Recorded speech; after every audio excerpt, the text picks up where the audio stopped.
Welcome to प्रयास Gupta classes. आज है 6 जुलाई 2024। 6 जुलाई 2024 से जितनी भी इम्पोर्टेंट करंट अफेयर बनेगी वो आज हम सभी इस वीडियो में करेंगे। तो चलिए स्टार्ट करते हैं।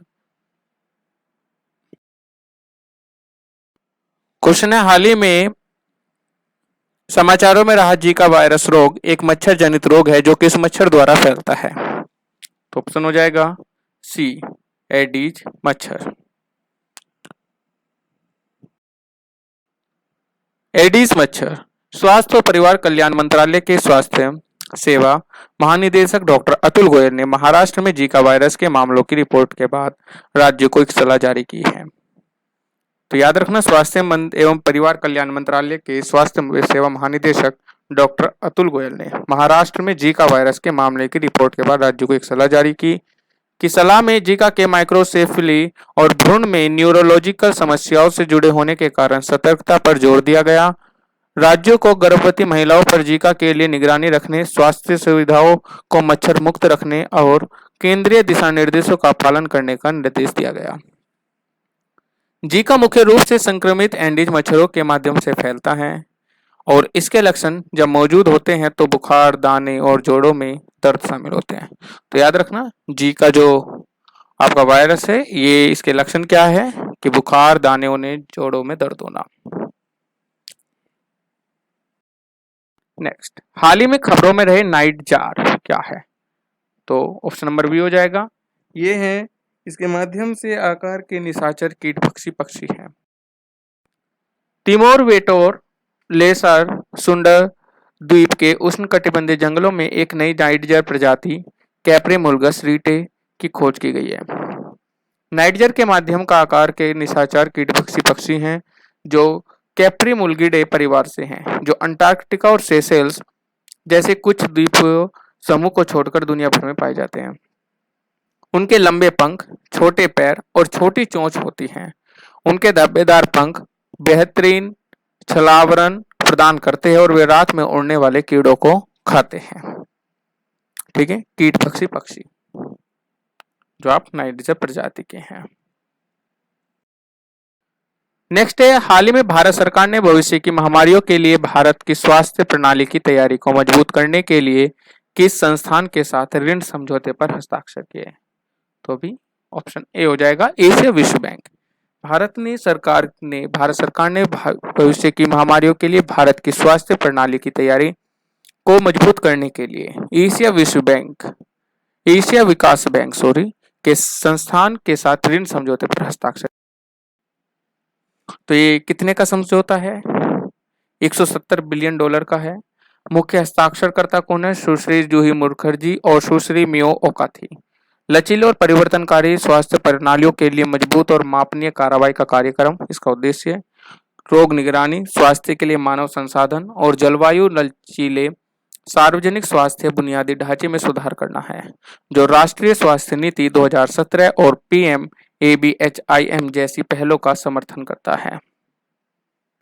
नेक्स्ट, हाल ही में किस राज्य सरकार ने सड़क समस्याओं के समाधान के लिए लोकथल मोबाइल ऐप लॉन्च किया? अभी ऑप्शन है, मध्य प्रदेश सरकार ने सड़क समस्याओं के समाधान के लिए लोकपथ मोबाइल ऐप लॉन्च किया है।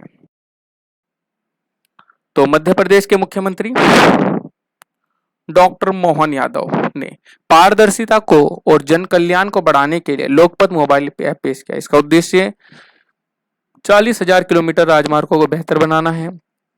जनता सड़क संबंधी समस्याओं की रिपोर्ट कर सकती है। इससे जवाबदेही सुनिश्चित करता है, जिसमें अधिकारियों से 7 दिनों के भीतर शिकायतों का समाधान करने की अपेक्षा की जाती है।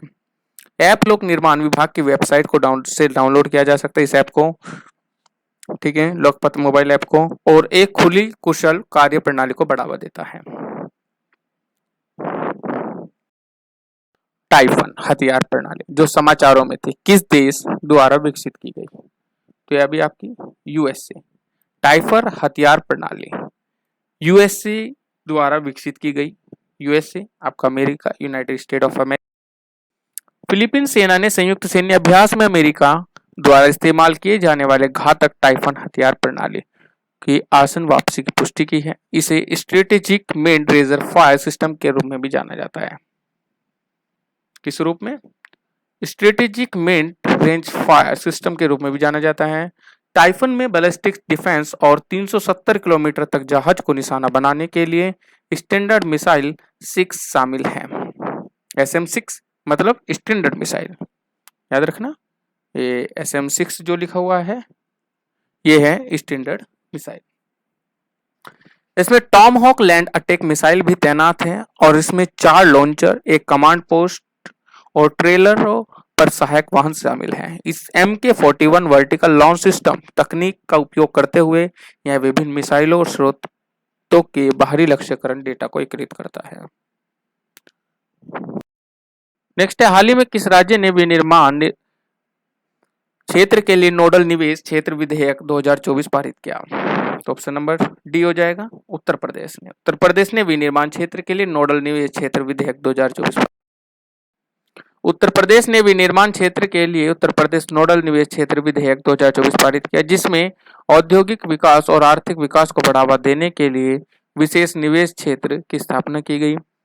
इसमें कारोबारी माहौल को बेहतर बनाने और लखनऊ और वाराणसी में नए कन्वेंशन सेंटरों के निर्माण के लिए ITPO और MSME के बीच समझौता ज्ञापन शामिल है। इन पहलों का उद्देश्य MSME को बढ़ावा देना और यूपी को औद्योगिक निवेश के लिए एक प्रमुख गंतव्य के रूप में स्थापित करना है। हाल ही में स्टील स्लेग रॉड पर पहला अंतर्राष्ट्रीय सम्मेलन कहाँ आयोजित किया गया? नंबर बी हो जाएगा। तो स्टील स्लेग रॉड पर पहला अंतर्राष्ट्रीय सम्मेलन नई दिल्ली। स्टील स्लेग रोड पर पहला अंतर्राष्ट्रीय सम्मेलन CSIR द्वारा नई दिल्ली में आयोजित किया गया, जहां नीति आयोग ने सड़क निर्माण में स्टील स्लेग उपयोग के लिए दिशा निर्देश जारी किए।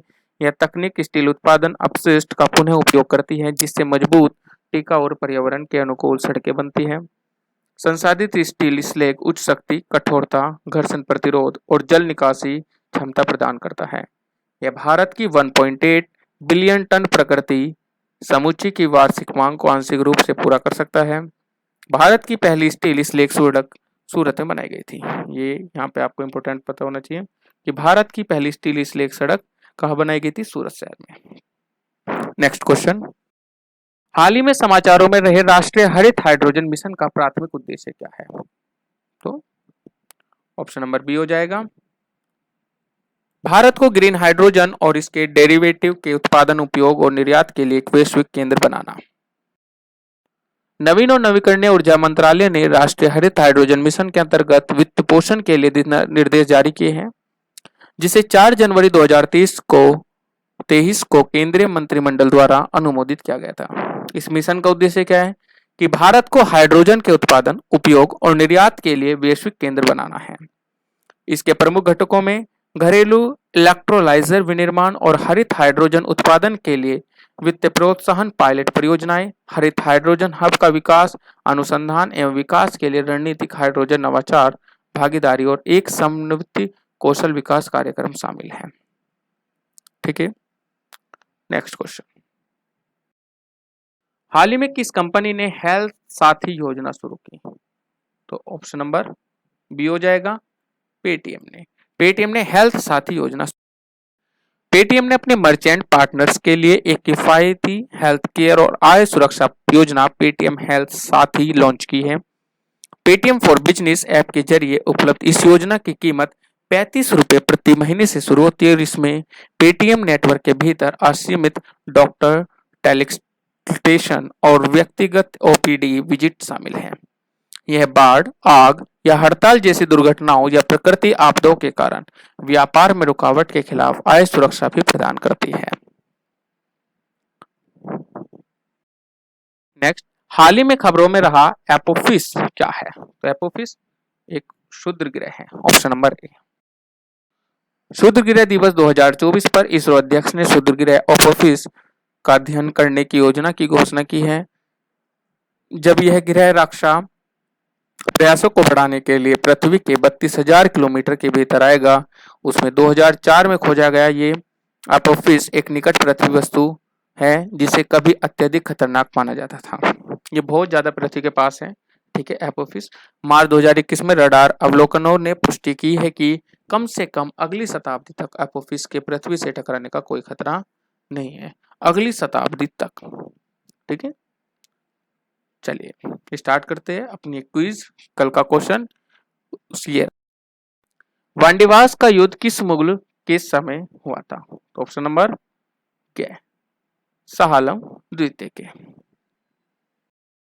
आपका आज का क्वेश्चन, यूथ ओलंपिक खेलों का पहला संस्करण आयोजित किया गया था? Lausanne, Singapore, Nanjing, Innsbruck. ठीक है, इसका आपको मुझे जवाब कमेंट बॉक्स में देना है। Thank you so much.